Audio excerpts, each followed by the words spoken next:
My name is Nicole Mirra, and I'm an assistant professor here in the English Education Department. And I teach classes in both sociocultural learning theory and new and multimedia education. We've got El Paso Independent School District with a one-to-one laptop initiative, just like many other cities around the country. But I think there's not always enough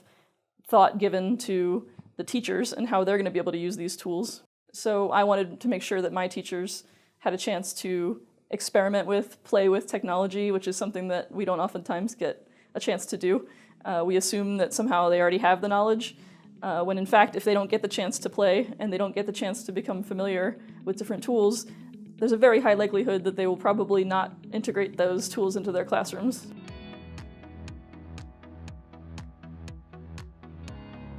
I think the Genius Hour idea originated with Google, and a lot of people kind of heard about a practice that Google had of allowing their employees to spend a portion of their work week working on projects that weren't directly related to their assignment, but allowed them to explore a passion or something that they were interested in on their own. If employees are given the freedom and the chance to express their creativity, the innovations that would emerge and the kinds of innovative thinking that would come from that would actually wind up benefiting both them as employees and the company, because they'd bring that same thinking to other aspects of their work. So I thought Genius Hour would be a great idea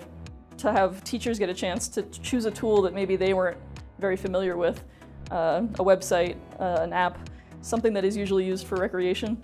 and for them to play with it, become users on it, and then find ways that they could integrate a tool like that into their instruction. It made folks nervous to think about using tools that were not specifically designed for education, because when tools are just out there in popular culture,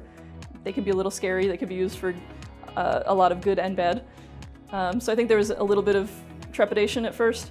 but once students really got the chance to get out there and start experimenting,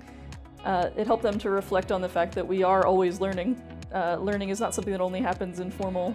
spaces like the classroom. It happens when we're tinkering on the internet and learning how the heck this new website works, and how do I create something on Twitter or Tumblr or Storify if it's a tool I've never used before.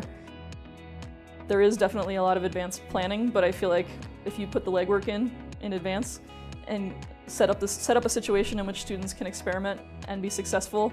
or even fail, but in a supportive environment where they can get up and do it again, or try a new tool,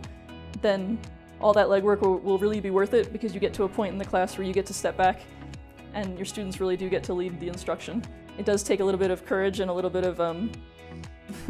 bravery to let go of that authority and let go of that power over the time.